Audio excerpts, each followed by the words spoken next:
incredible. You may have heard her on the airwaves. Her name is P.M. Raymond. Yes, woo! She is a local superstar, having driven all the way from Apex to Hillsborough twice this week. Not once, but twice. Yesterday as the guest of Bob Burtman's 3D News Hour on WHUP. That's right, Bob Burtman is right over there at the bar with his dog Hurley. And her story, The Entitled Life and Untimely Death of King Booker, was published in the inaugural issue of Dark Yonder. And it's a mashup of her twin passions, crime and horror. I love both of those, PM.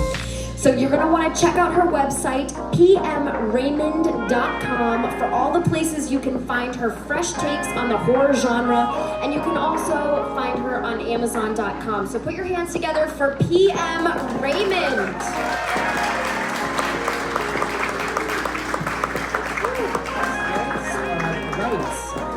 And I have to follow Rob Hart, who spoke to Steven Spielberg this week, but I'm gonna suffer through, do my best Beyonce,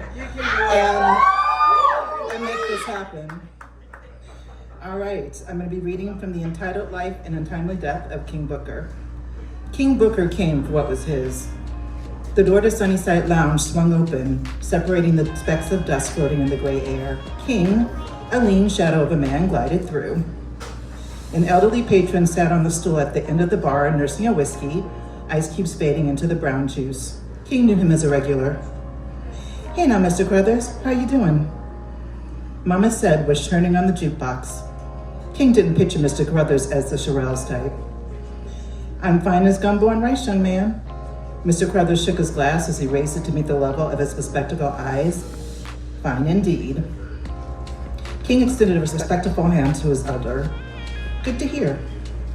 He glanced at the bartender, one white towel in his hands, buffing a highball glass.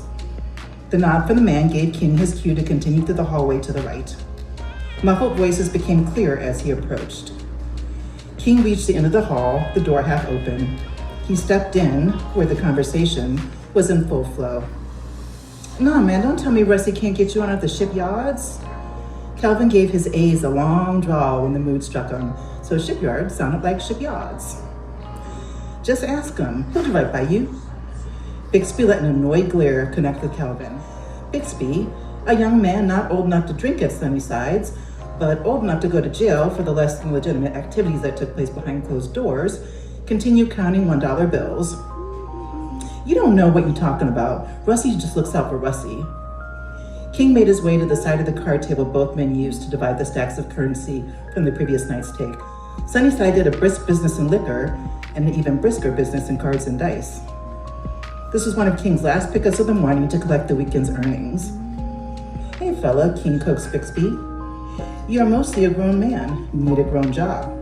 Better think about the future for you and that honey of yours." King and Calvin laughed as Bixby became increasingly uncomfortable. "Don't you bring enemy into this?"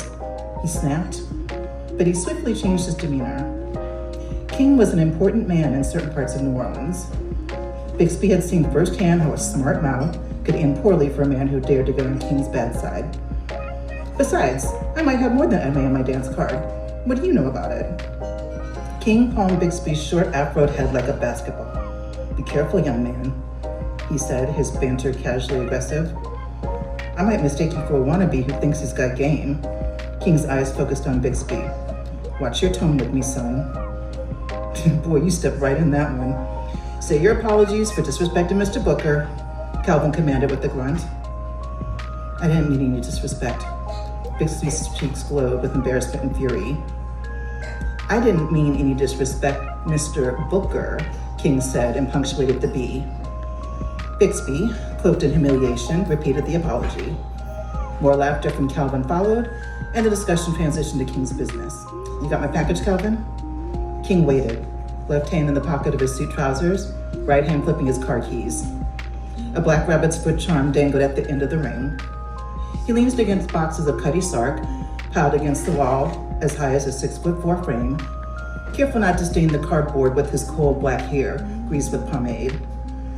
Calvin rubber banded the stacks of cash on the table and stuffed the wads into a Winn-Dixie brown paper grocery bag. Motioning to King to the other side of the room, Calvin asked in a hushed voice, "We ready? Good to go, brother man?" "Yeah." King inched closer. 6 months worth of planning would come down to tonight. Now, the old woman got a key on her, like a skeleton kind. Make sure you get that off her. The room upstairs at the end of the hall to the left, that's the one to go to. King gestured to his ear. He could see Bixby craning his neck like a peacock trying to catch a few words on the wind. "Get them empty crown little boxes out to the trash, Bixby," Calvin yelled in the soft boy's general direction without taking his eyes from King. "Yes, sir." The conversation between the adults continued. "Ooh-wee," Calvin whispered. "Folks be saying your mother-in-law got Fort Knox in her house. You think it's in that room?" With a look of disbelief, he added, "Boy, that old girl had that kind of dough under her roof. Why, you never seen it?" King shrugged. "She's been skulking in that room as long as I've been living there, always locking the door. If she ain't got nothing in there, well then I'm Chuck Berry doing the duck walk." Calvin pulled a pack of menthol cools from his shirt pocket, searched, and found a brass zipper lighter in his pants pocket. "Also heard Miss Dorothea leans a little too much into the mystical, if you know what I mean. Maybe that's why Big Man Horace took a bite on his Smith & Wesson. Or maybe he had some help with the hex from Miss D." Calvin's veiled accusations about King's mother-in-law had made the rounds in their social circles, dying down for a while, but much like a buried casket in St. Louis Cemetery No. 1, popped up from time to time. King rolled his eyes. Spirit-mindedness was nothing new in this city. He didn't see it as a conversation worth having, but he gave an annoying chuckle anyways. "Time to wrap things up," he concluded, voice stern and weighty. "Tomorrow, a new day will dawn, a new king in town." With a pep in his well-heeled step, King left Sunnyside and strolled back to his car, a sly smile on his lips. King rolled the paper bag and stuffed it under the passenger seat. Sometimes he daydreamed of skimming some bills off the top, but never worked up the nerve. He sensed that Miss Dorothea would know. Ducking in and out of betting dens from uptown to Ninth Ward, King gathered the illicit earnings made possible by the city's uncanny ability to normalize vice, all for the comfort and care of Miss Dorothea. King snaked his way home. A warm breeze blew through the Crescent City, the ding-ding-ding of the streetcar coasting down Carrollton Avenue in the air. He took advantage of this late summer rarity, pulling down the soft top of his pale blue 1965 Lincoln Continental and letting the smells of the Mississippi swirl through. King was careful to stick to the black folks part of town, lest he raise unwanted attention from those who didn't take too kindly to young men like him driving a fine motor vehicle like this. King's plan to take full control of Miss Dorothea's gambling empire was simple, but it had blind spots. By the time the sun rose in the morning, he would find out what those were.